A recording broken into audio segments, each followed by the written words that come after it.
Selamat pagi, selamat bertemu kembali ya teman-teman. Hari ini agaknya cuaca hari ini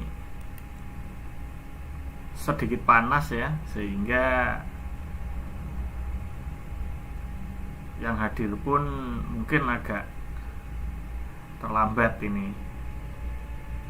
Atau mungkin ada kelas yang lain yang belum selesai, atau bisa jadi ada kendala tertentu ya yang kita tidak tahu. Semoga seiring berjalannya waktu, mahasiswa yang left bisa bertambah ya, sehingga kita bisa saling berkomunikasi. Saya bisa menyampaikan sesuatu melalui live streaming.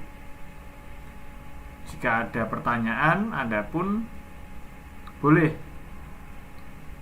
melakukan pertanyaan melalui kolom komentar yang ada di live chat.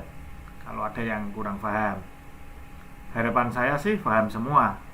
Jadi nanti tidak perlu banyak membahas problem, membahas masalah, sehingga perkuliahan bisa enak.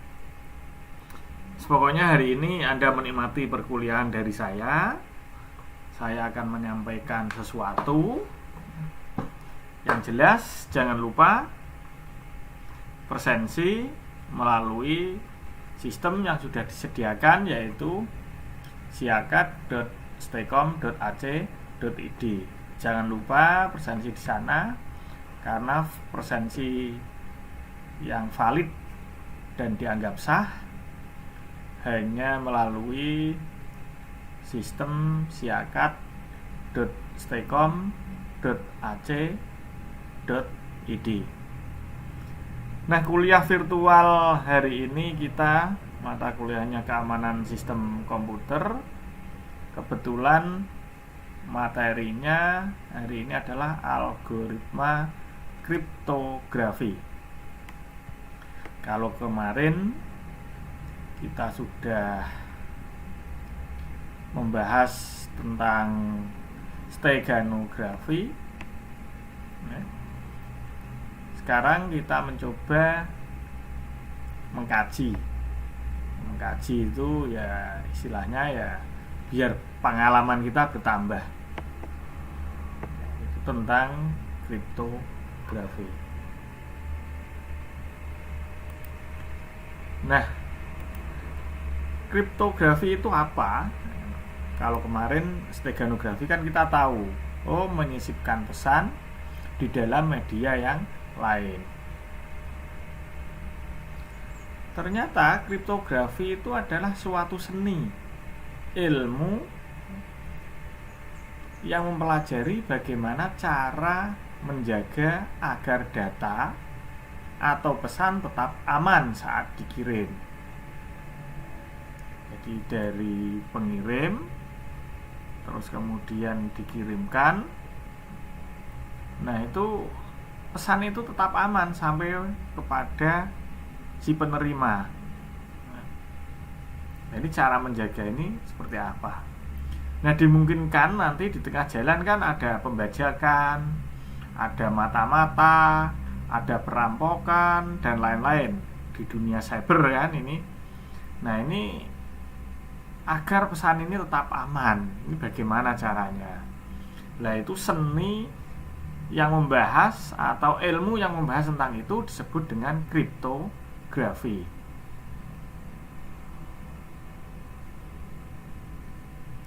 Sehingga teknologi dari algoritma kriptografi itu adalah memanfaatkan teknologi komputer.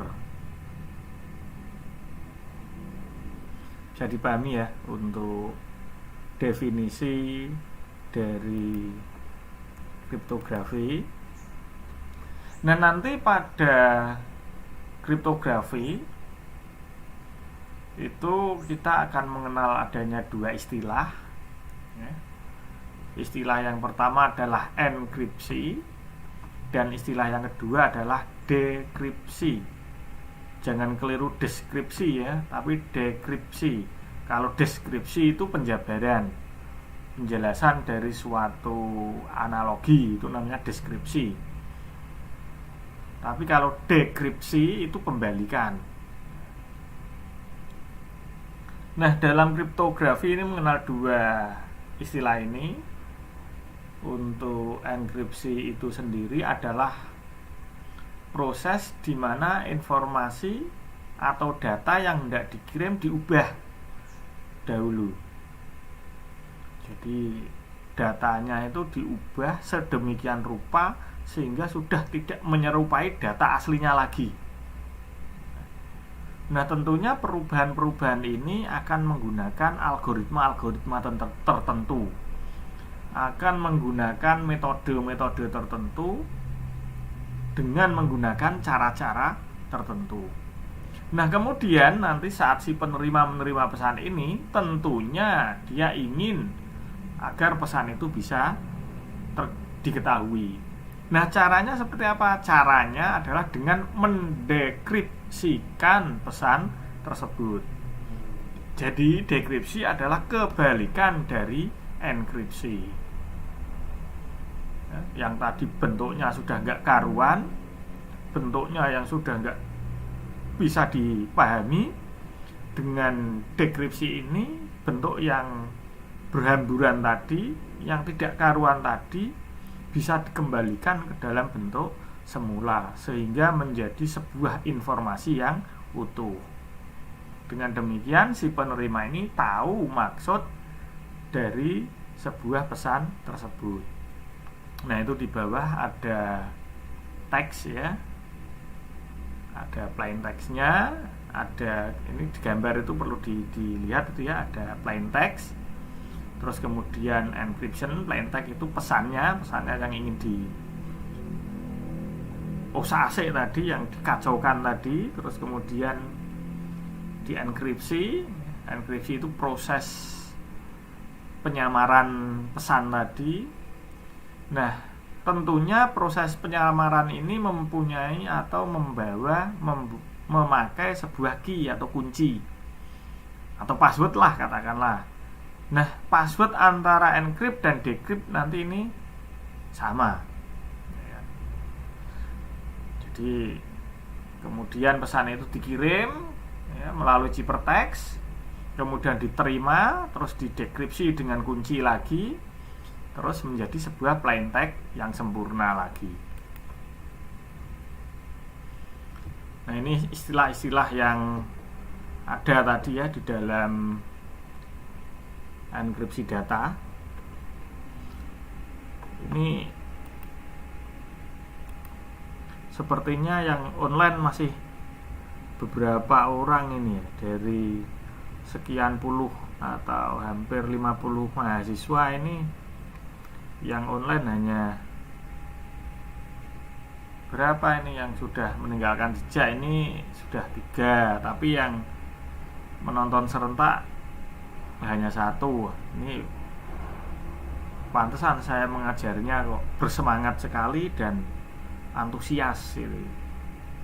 Ternyata disaksikan oleh penonton yang begitu banyaknya ini. Untuk perkuliahan hari ini betul-betul sangat istimewa. Cuacanya itu sangat cerah, bahkan cenderung panas. Dan materinya pun juga cukup lumayan enak untuk didengarkan. Baik, kita lanjutkan ya. Ada plain text ya, pesan yang tidak dikirim. Ciphertext itu adalah pesan yang sudah terenkripsi atau yang sudah teracak-acak tadi. Terus enkripsinya itu proses untuk mengacak-ngacak pesan tadi atau untuk membuat pesan tadi menjadi samar, tidak bisa diketahui, tidak bisa dibaca. Terus dekripsi itu proses pembalikan agar pesan yang tidak bisa dibaca tadi bisa dibaca kembali. Kunci adalah suatu bilangan yang dirahasiakan atau apa istilahnya, biasanya password gitu ya. Tapi kalau dalam enkripsi dan dekripsi kita mengenal ada key dengan key ya, bukan password tapi key atau kunci. Nah, prinsip-prinsip yang mendasari suatu kriptografi adalah yang pertama adalah konfidensial. Yang kedua integrity. Yang ketiga available. Yang keempat autentikasi.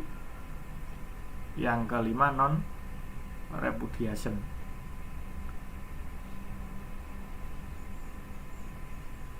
Nah, nanti dalam algoritma kriptografi, kalau kita mengenal algoritma kriptografi itu berdasarkan jenis kunci, ada yang disebut simetris dan asimetris. Ini nanti ada di pembahasan tersendiri ya.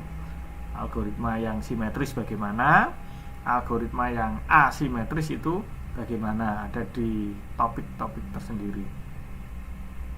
Kalau kita melihatnya dari data yang diolah, nanti kita mengenal adanya block zipper dan stream zipper. Block zipper itu yang seperti apa, string zipper yang seperti apa, itu nanti kita bahas belakangan. Ini kita sekilas saja untuk yang simetris dan asimetris, karena konsentrasinya simetris dan asimetris nanti ada sendiri.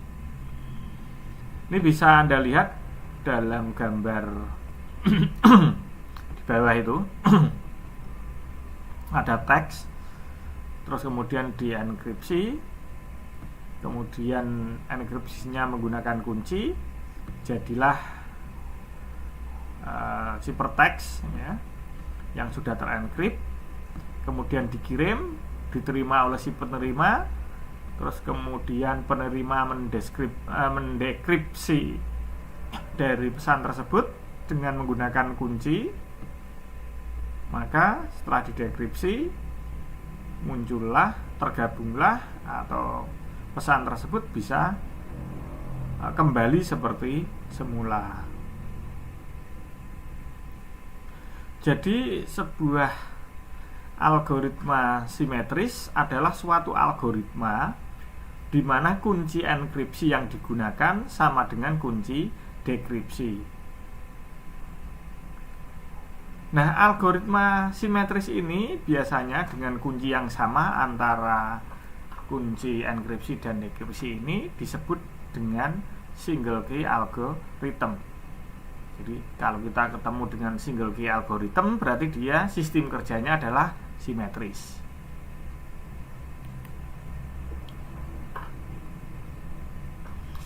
Nah, kelebihan dari algoritma simetris itu satu, kecepatan operasinya, karena memang kuncinya sama.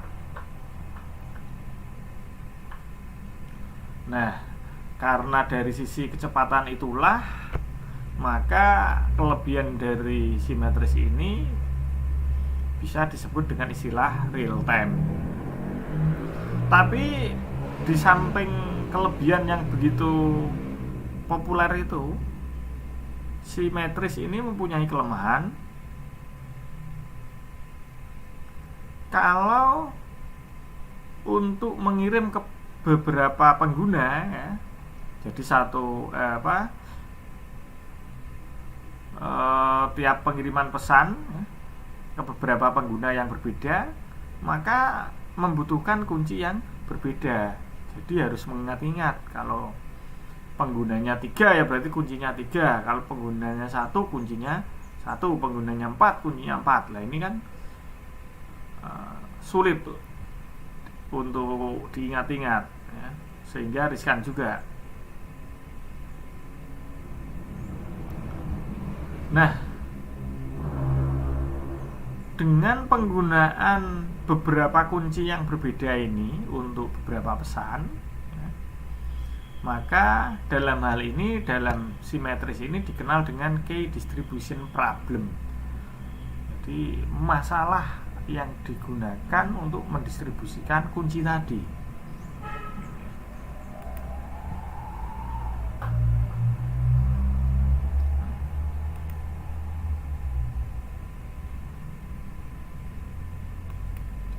Ini kalau kita melihat dari sisi datanya, ini ada block zipper dan stream zipper. Yang block zipper adalah algoritma kriptografi yang bekerja pada suatu data yang berbentuk blok, kelompok-kelompok data. Jadi pada kelompok-kelompok atau data yang dipisah-pisah.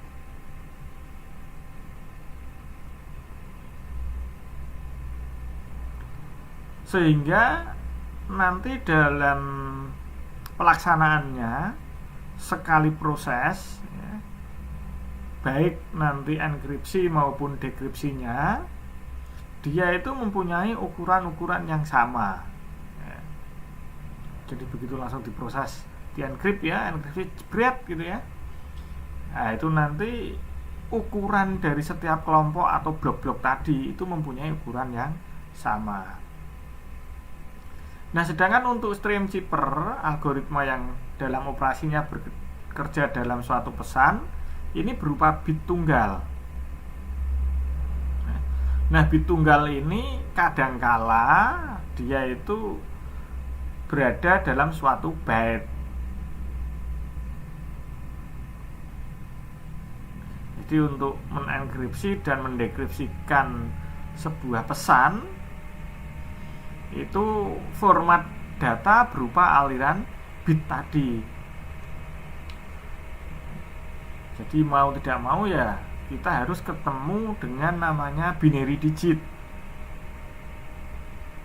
Kalau dulu binary digit itu biasanya dikenalkan saat kita kuliah yang berkaitan dengan digital, entah itu teknik digital, teknologi digital, sistem digital, dan lain-lain. Pokoknya ketemu dengan angka digital. Nah ini macam-macam crypto system. Nah ini jangan lantas Anda pikirannya dengan kalimat crypto system itu adalah cryptocurrency ya. Masalahnya sekarang baru tren-trennya cryptocurrency ya. Jadi kalau kita melirik ke cryptocurrency itu akhir-akhir ini memang trennya itu lagi anget-angetnya, walaupun nilai apa ya istilahnya, invest dari kripto itu mengalami penurunan, tapi di minggu-minggu ini mengalami kenaikan. Jadi minggu-minggu ini mengalami kenaikan walaupun tidak signifikan dan tidak bisa mengembalikan ke posisi semula. Itu kalau cryptocurrency yang tetangga sebelah. Nah ini kebetulan kita crypto sistemnya itu tentang crypto sistem yang ada di kriptografi ya. Dalam simetrik crypto system ya, kunci yang digunakan untuk proses enkripsi dan dekripsi pada prinsipnya identik, jadi sama ya. Tadi ya, ini simetris. Seperti saya bilang tadi, simetris bahwa kunci enkripsi dan kunci dekripsinya adalah sama. Oleh karena itulah ya, sistem ini sering disebut sebagai secret key zipper system. Ini ada rumus matematikanya ini ya kan. Tapi untuk Anda perkuliahan ini tidak sampai dengan mengarah ke sana. Kita cukup tahu saja, cukup mengerti saja, cukup memahami saja. Kalau Anda lebih tertarik ya boleh nanti mengkaji lebih dalam, bahkan ingin mengkonfigur dari formula-formula yang ada, itu juga diperkenankan. Nah, contoh penggunaan sistem dari symmetric crypto system ini adalah data encryption standard atau DES, Bluefish ya, IDEA. Ini menggunakan crypto system.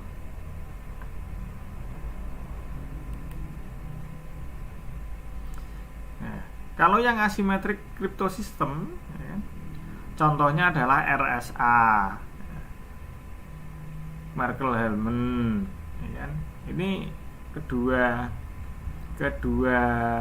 algoritma ini menggunakan asimetris crypto system.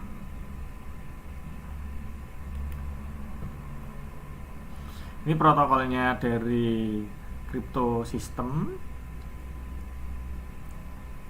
Ini protokol itu aturan ya, aturan yang diterapkan atau tata cara yang diterapkan dalam suatu aktivitas, itu namanya protokol. Nah, makanya di sini cryptographic protokol adalah suatu protokol yang menggunakan kriptografi. Jadi aturan yang harus dijalankan. Nah, protokol ini melibatkan sejumlah algoritma kriptografi. Namun, secara umum tujuan dari protokol lebih dari sekedar kerahasiaan. Intinya itu nanti kita menjaga dari suatu kerahasiaan tadi.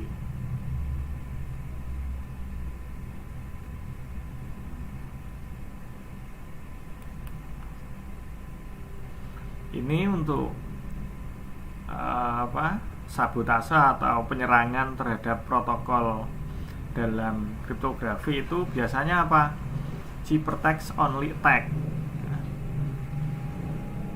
Nah, ciphertext only attack itu dalam penyerangan ini seorang kriptanalis itu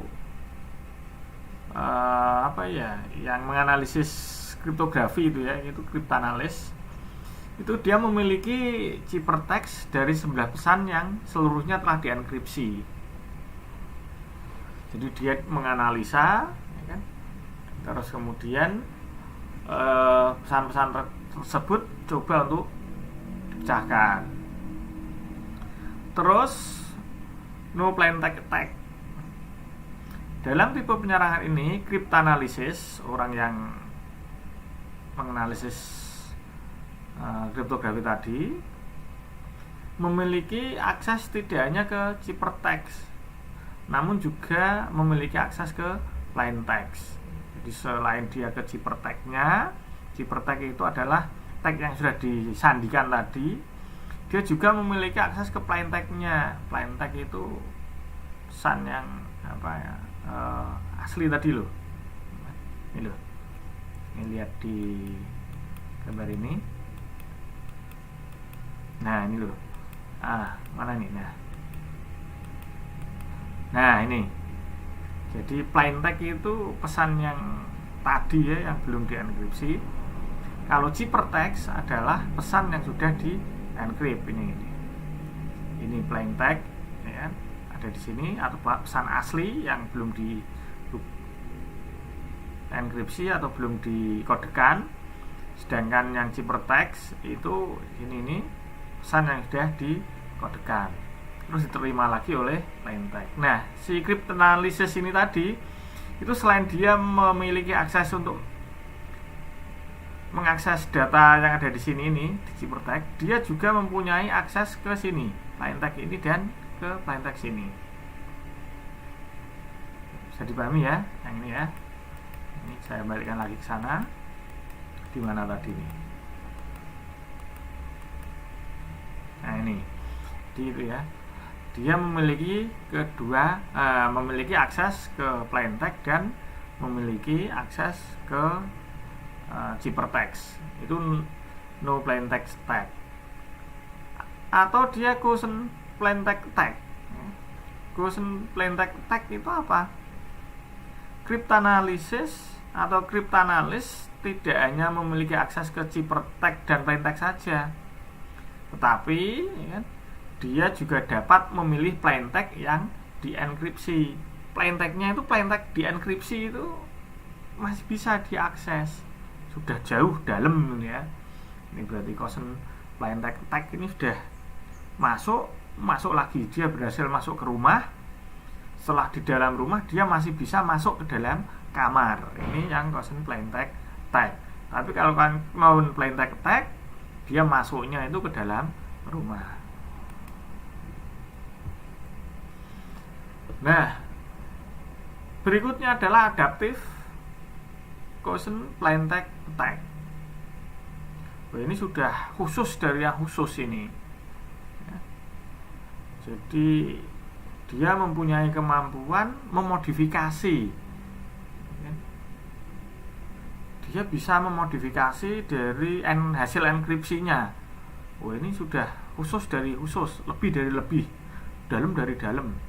Ini sudah bisa masuk ke rumah, dia bisa menguasai rumah, lalu masuk ke kamar, setelah kamar bisa masuk lagi ke mengakses almari-almari yang ada di kamar. Ini Adaptive Quotient Plain Text Attack. Ini Quotient Cipher Attack, Quotient Key Attack ya. Cipher Attack itu yang diakses itu cipher tag-nya. Terus Quotient Key Attack yang di attack itu kuncinya atau key-nya tadi. Rubber-Hose Cryptanalysis ini sudah mulai mengancam ini. Ini kalau kehidupan kita ini sudah mulai mengancam jiwa keselamatan. Rubber-Hose Cryptanalysis. Jadi sudah mulai mengancam yang bisa menimbulkan hilangnya nyawa seseorang kalau dalam dunia tindak pidana. Nah, kalau di dalam tindak cybercrime atau dalam hal kriptografi namanya Rubber-Hose Cryptanalysis. Nah, itu kan menyerang datanya ya. Itu yang diserangkan datanya. Sekarang kita melihat yang diserang itu adalah jalurnya. Nah, model-modelnya seperti apa? Sniffing ya. Sniffing itu mengendus. Ya, mengendus. Kalau kucing itu ya membau-bau gitu ya. Anjing itu juga sama bau-bau. Namanya sniffing. Nah, yang kedua adalah replay attack. Ya. Ini dia dengan cara melalui handshake atau pertemuan persiapan komunikasi ya. Nah, berikutnya adalah spoofing. Ini dia berpura-pura menjadi ya kan? Jadi itu dia berpura-pura menjadi seseorang agar dipercaya. Berarti ya kalau spoofing itu saya berpura-pura menjadi apa agar saya dipercaya gitu ya. Ini kepura-puraan saja spoofing ini. Berikutnya man in the middle. Jika spoofing tadi itu hanya menipu satu pihak, maka dalam skenario ini dia itu sudah melibatkan pihak yang lain.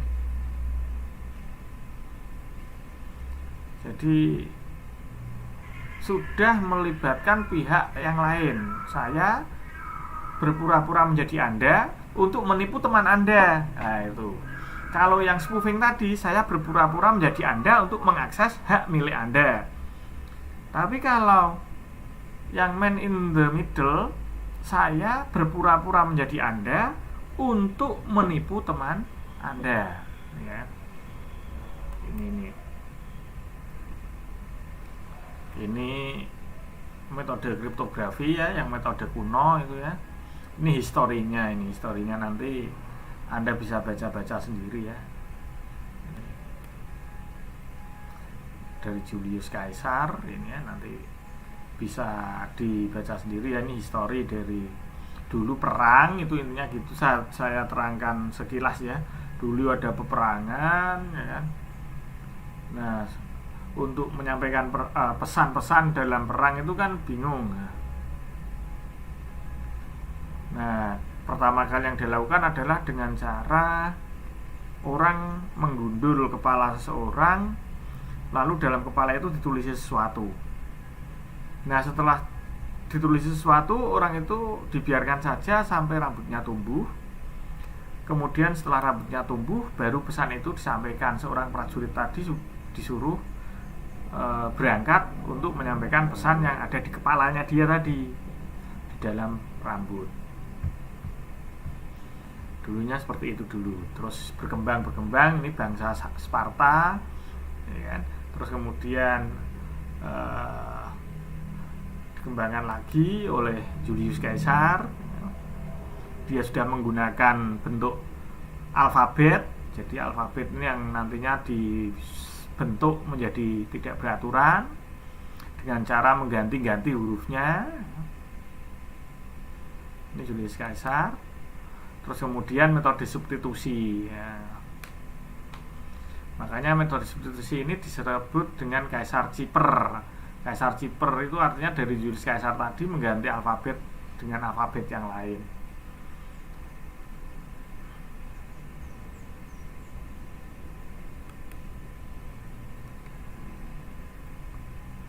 Ini untuk yang blocking, ya, teknik dasar dari kriptografi yang blocking. Ya, nanti ini materi bisa dibaca-baca ya, saya saya upload di grup Communication Center Learning. Kalau Anda menginginkan materi dari kuliah virtual hari ini, materi ini akan saya upload di Communication Center Learning yang ada di Facebook. Ini teknik kriptografinya, nanti bisa dibaca sendirilah. Ya, ini obscurity, ya kan, Kerberos, ya. Mungkin ini yang bisa saya sampaikan untuk kuliah hari ini, yaitu tentang algoritma yang digunakan dalam kriptografi. Ya. Kalau ada pertanyaan silahkan tanyakan melalui kolom komentar yang ada di live chat, ya. Sebelum perkuliahan kita akhiri,